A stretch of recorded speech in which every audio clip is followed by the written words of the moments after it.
Kung nais mong malaman ang mga katotohanang hindi tinuro ng simbahan o paaralan, narito ka sa tamang lugar. Sa channel na to, buksan ang isip, simulan ang paglalakbay. Panoorin natin ang video ng Mensahero ng Silangan.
Masayang pagbati mga Ophirians.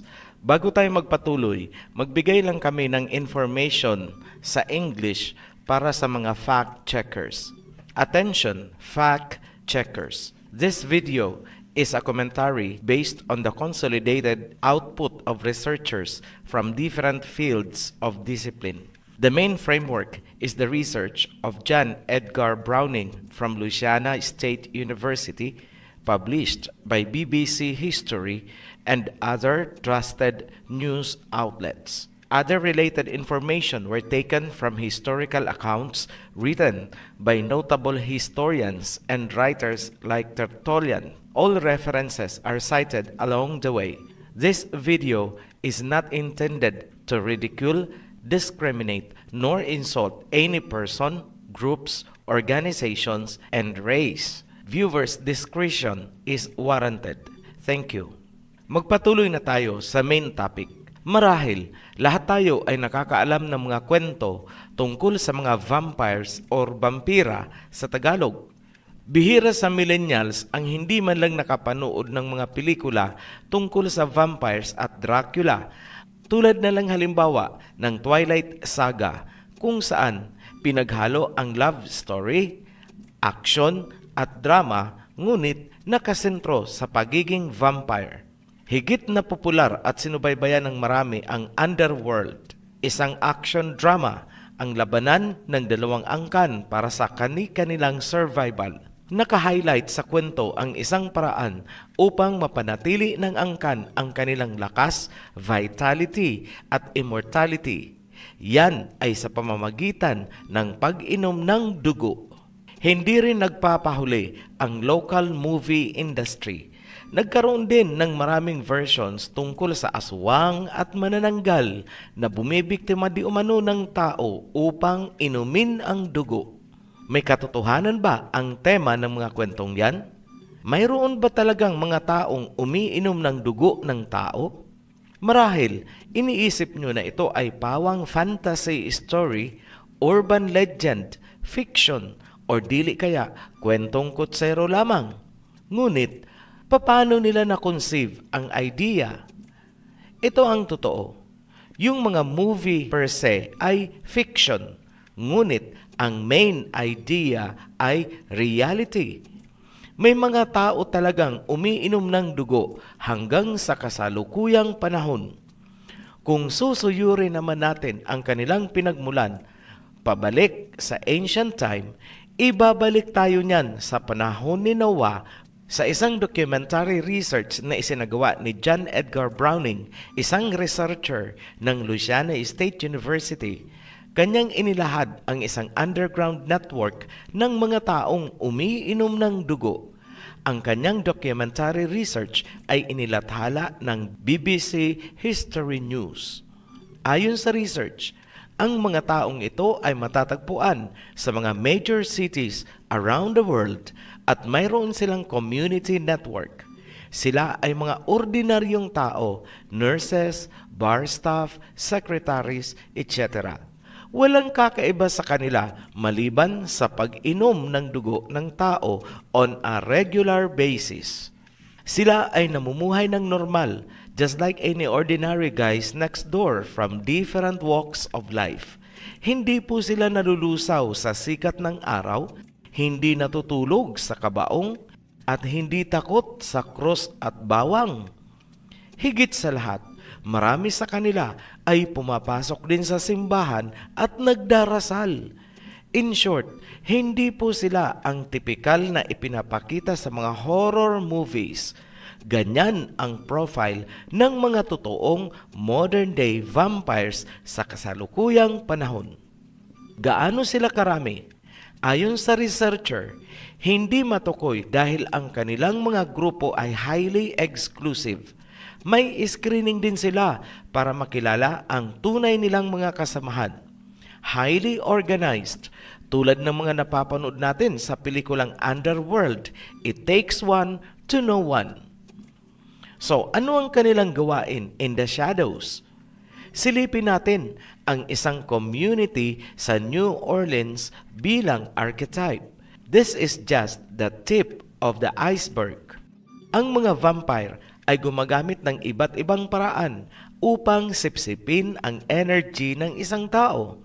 Maaaring sa pamamagitan ng tantric feeding, meaning erotic or sexual encounters. Ang iba ay gumagamit ng astral projection techniques. At ang iba ay sa pamamagitan ng emotional techniques.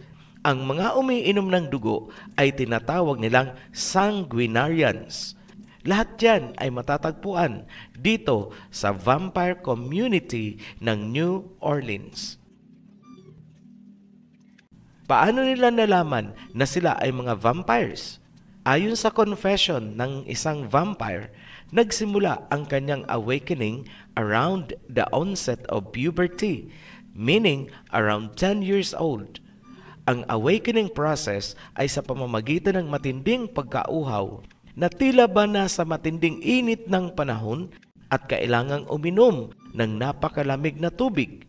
Ngunit, hindi malamig na tubig ang hinahanap nilang titighaw sa kanilang matinding uhaw, kundi dugo. At kapag hindi sila nakakainom ng dugo, sila ay sobrang nanghihina. Sa kasalukuyan, maraming chapters sa Amerika at sila ay nagkikita-kita sa mga tinatawag nilang vampire houses. Ang layunin ng kanilang mga get-together ay para sa mutual support at camaraderie. Mula sa kanilang pagiging underground in the shadows, unti-unti na silang lumalantad at naghahangad na tanggapin ng society kung ano sila at ang kanilang kakaibang hilig. Ang kanilang mga samahan ay mayroon ding set of rules at internal court na tinatawag nilang Court of Lazarus. Itong Court of Lazarus ang nagpapatupad ng rules at lumilitis sa mga members na lumalabag sa rules and code of ethics ng kanilang underground community. Di ba parang dito kinuha ang istorya ng Underworld movie? Ayon sa leader, majority ng kanilang members ay nagmumula sa Wicca, in short mga Wiccans na nagpa-practice ng witchcraft. Ang iba ay mula sa Neo-Paganism at Christianity, mga Tiyanos. Ang namumuno sa kanila bilang regent ay nagpakilala sa pangalang Naama Aeterna. Nakakapagtaka lang na itong Naama na bumuo ng kanilang rules ay pinangalanan nilang Naama Aeterna. Tila ba pinakakahulugan ng pangalan na si Naama ay eternal, buhay? Kung napanood nyo ang Creation series hanggang Babylon series, alam nyo na ang pinakahuling apo ni Cain na pinangalanan sa Biblia ay si Naama. Genesis chapter 4 verse 17 hanggang 22. So tila ba muli nilang binubuhay ang legacy ni Cain at sina Ama ay nasa pagkatao ng kanilang pinuno, kaya pinangalanan nila itong Naama Eterna, ang reyna o regent ng mga taong umiinom ng dugo sa kasalukuyang panahon. Noong kinoronahan nila itong si Naama Eterna bilang regent, may ginawa siyang ritual. Naglagay siya ng kanyang dugo sa chalice o kopa kasama ang dugo mula sa 5 pang members. Ang magkakahalong dugo ang iminarka niya sa noo ng 2 niyang assistant at inilubog niya ang kanyang kamay sa dugo at itinaas tungo sa kalangitan bilang oath or panunumpa. Ang info na yan ay mula sa New Jersey Vampire Alliance. Grabe, nakakatakot ang abomination nitong Naama Eterna.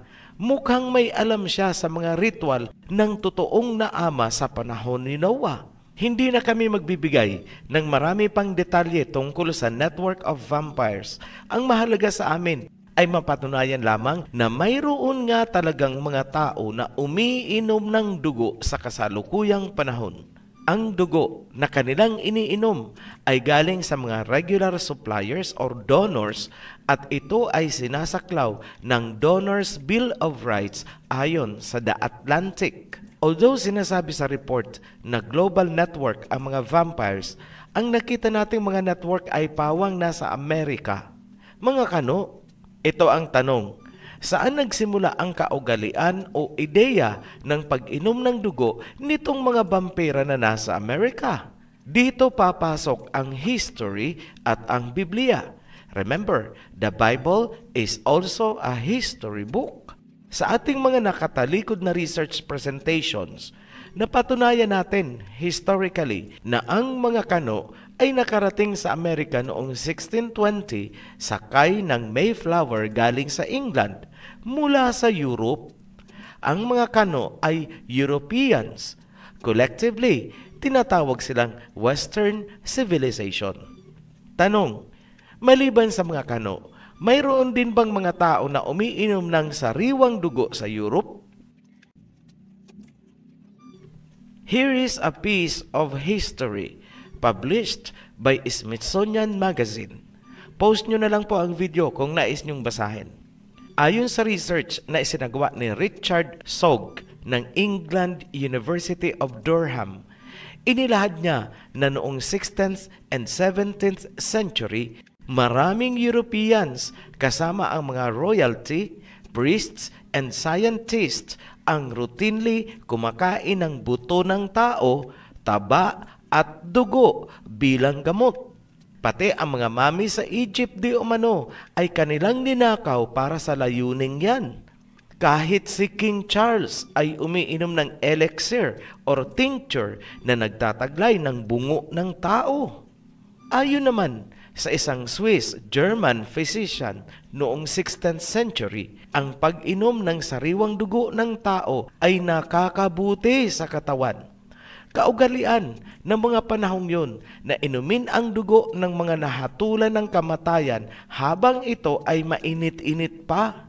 Yan ang gawain sa Europe. Saan nga galing ang mga kano? Europe.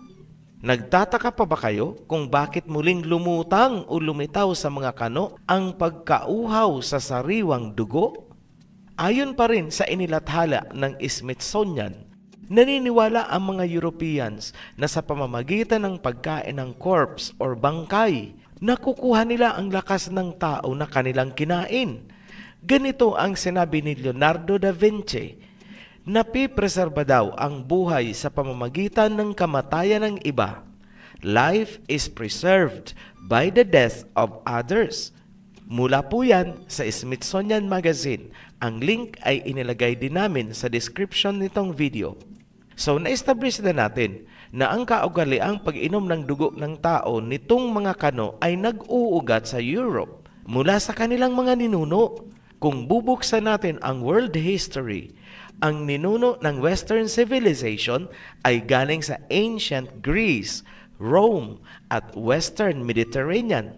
Katunayan, ang serpent symbol ng modern medicine ay galing sa mga Greek. Saan pa sa Europe merong kaugalian ng pag-inom ng dugo in ancient history? Sa Rome. Yes, you heard it right. Sa Roma. Umiinom ang mga Romano ng sariwang dugo ng tao at hayop in public. Walang tago-tago. Paninira ba ito? Hindi po. This is history written by Tertullian. Basahin ko ang sinulat niya. Bilionas priests, lancing their thighs and taking up their own sacred blood in the palms of their hands, and giving it their communicants to drink.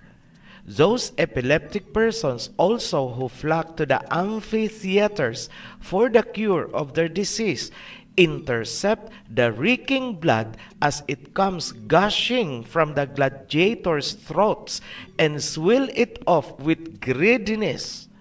What shall we say of those who gorge themselves with the beasts they kill upon the stage, who demand a piece of the boar of the stag that is covered over their own blood in the combat? Ayan, ang mga pari ni Billona ay naghihiwa sa kanilang malapit sa hita at ang dugo ay pinaiinom sa mga nagko-communion. By the way, si Billona ay isang Roman goddess. Yung may mga epilepsy naman ay nag-uunahan sa naghihingalong gladiator or hayop upang inumin ang dugo habang ito ay bumubulwak sa nilaslas na lalamunan. Paninira lang ba ito sa mga Romano na inilalahad natin? Hindi po. Again, this is history. This is objective academic research.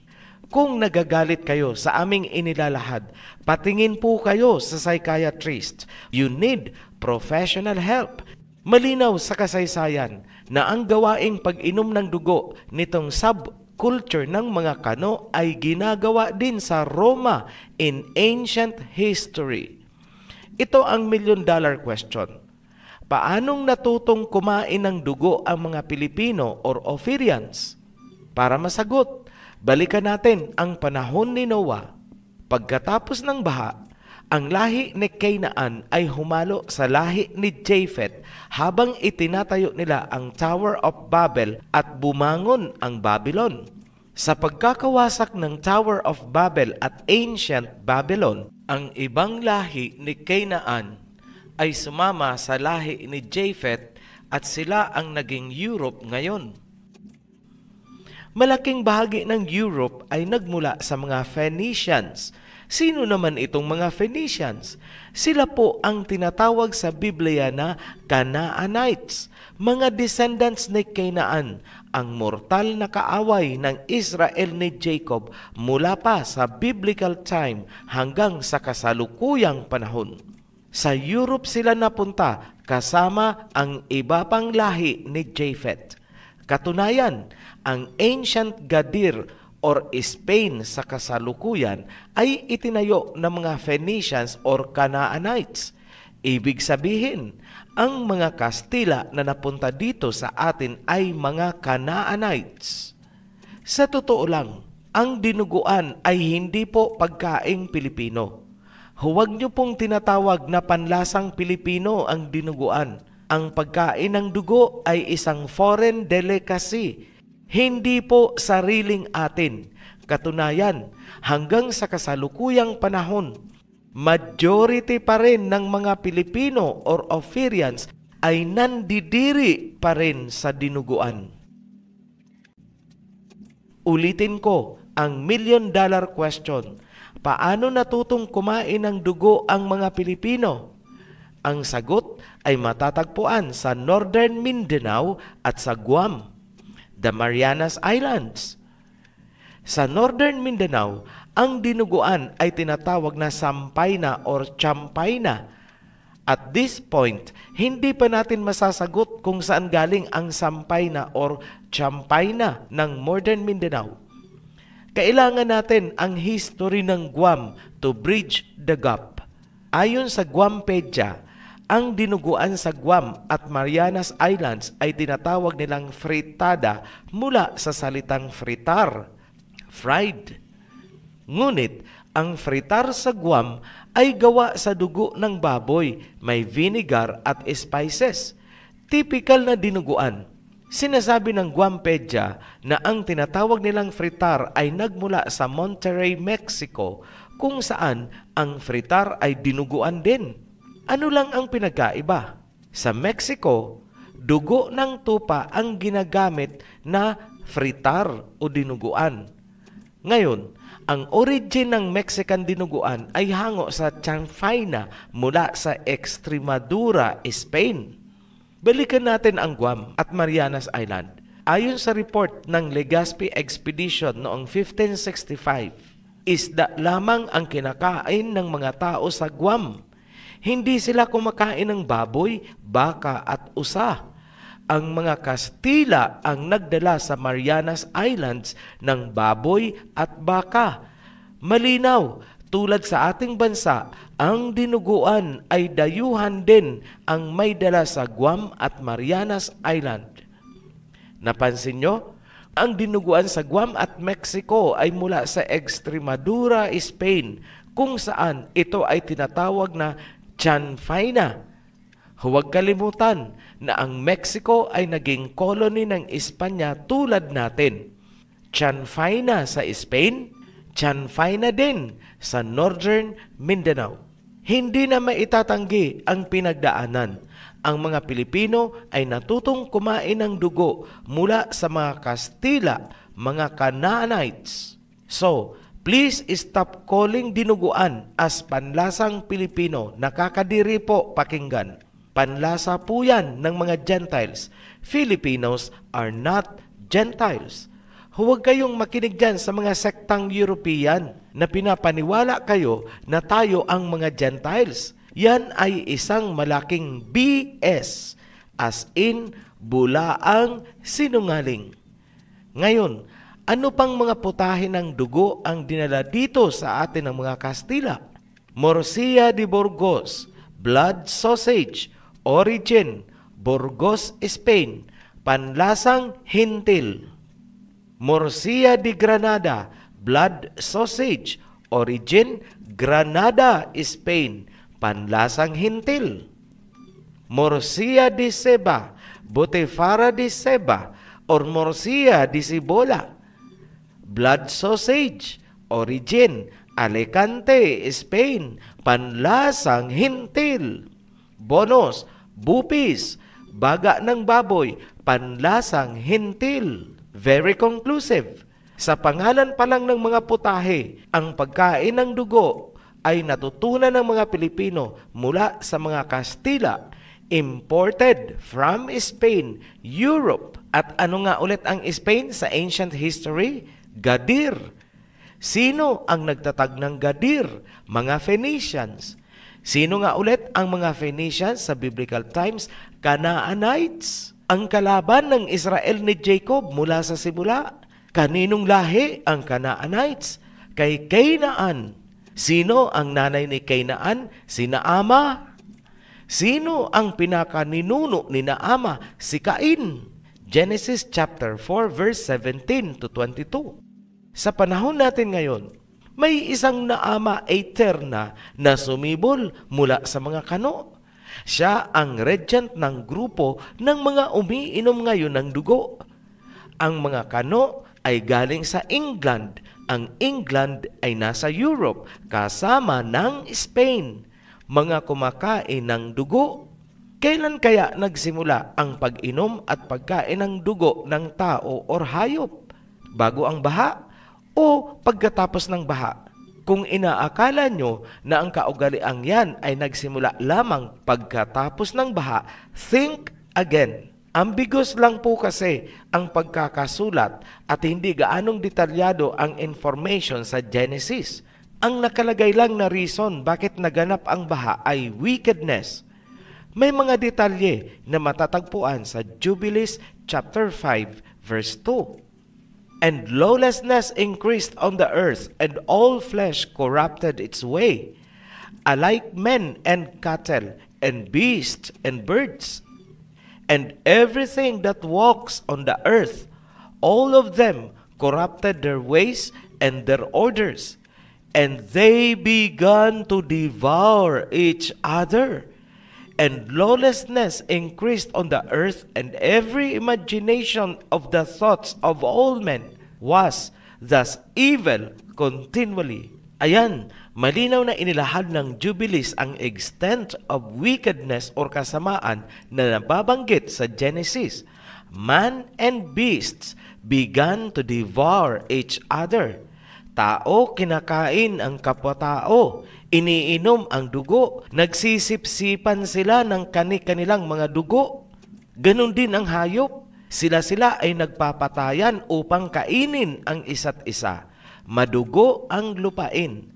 The land is covered and polluted by blood. Kung paanong nagawa ng mga Romano na paglaruan at magpatayan ang mga gladiators at hayop sa Coliseum, ganon din ang nangyari sa angkan ni Cain, ang civilization na pinagmula ni Ama. Yan ang isa sa mga wickedness kung kaya ipinadala ang baha. Pagkatapos ng baha, buhay sina Ama sapagkat isa siya sa mga sumakay sa Noah's Ark. Siya lang ang nakasakay mula sa angkan ni Cain. Siya ang ina ni Ham at ni Canaan, the serpent seeds. Panoorin ang Creation series at Babylon series para sa detalyadong pagtatalakay ng bahaging yan. Pagkatapos ng baha ni Noah, muling bumalik ang wickedness. Jubilees chapter 7 verse 27. For I see and behold, the demons have begun their seductions against you and against your children, and now I fear on your behalf that after my death ye will shed the blood of men upon the earth, and that ye too will be destroyed from the face of the earth. Nakita ni Noah ang muling pag-akit ng mga demonyo sa kanyang mga anak pagkatapos ng baha. Sinabi ni Noah na siya ay nangangamba na sa kanyang pagpanaw, padadanakin ng kanyang mga anak ang dugo sa mundo at sila man ay magugunaw din. Ayan, maliwanag na ang naganap na baha ay dahil sa pagpapadanak ng dugo, kung kaya nagbibigay si Noah ng babala na huwag magpapadanak ng dugo dahil sila man ay gugunawin din. Jubilees chapter 7 verse 28. For whoso sheddeth man's blood, and whoso eateth the blood of any flesh, shall all be destroyed from the earth.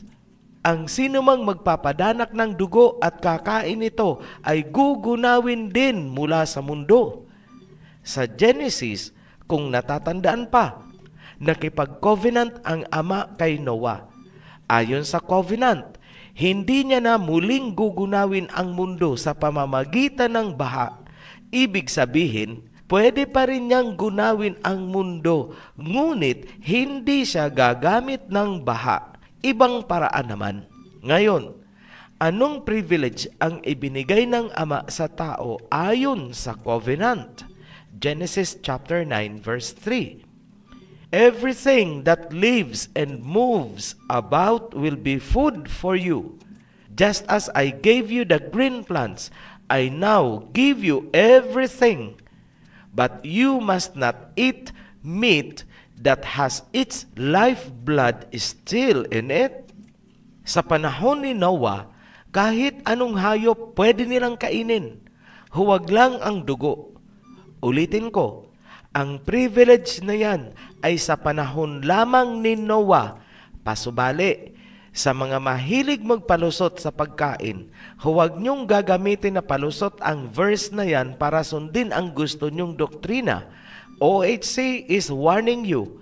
Hindi niyo pa nauunawaan ang flow ng covenant kung kaya't nagkaroon ng napakaraming ipinagbawal sa Leviticus.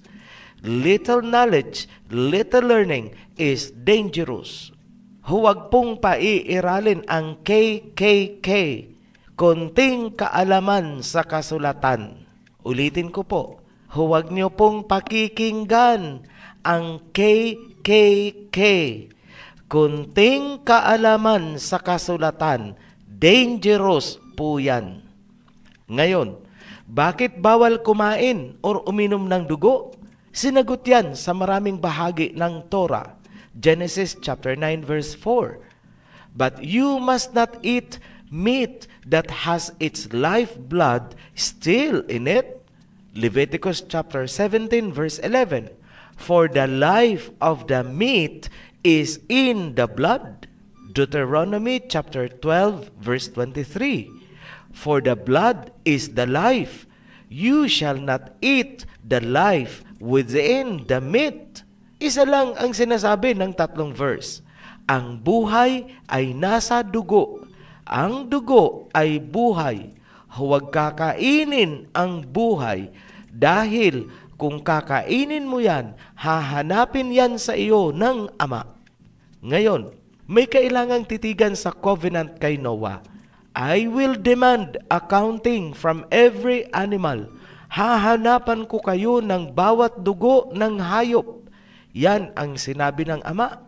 Genesis chapter 9 verse 5. And for your lifeblood, I will surely demand an accounting. I will demand an accounting from every animal and from each human being too. I will demand an accounting for the life of another human being. Simple lang ang kahulugan. Ang dugo o buhay ng bawat hayop ay mahalaga din sa Ama, kung kaya nagsasagawa siya ng inventory. Yan ay kanyang creation. Kung kaya hahanapin niya ang dugo ng bawat hayop na mamamatay o pinatay. Yan ang nilabag ng mga Romano noong ginawa nilang laruan ang mga wild animals sa Coliseum. Pinapadanak nila ang dugo ng mga hayop at ng mga gladiator sa arena para sa walang kabuluhan. Walang pinag-iba sa modern day safari hunting, kung saan dumadanak ang dugo ng mga wild animals.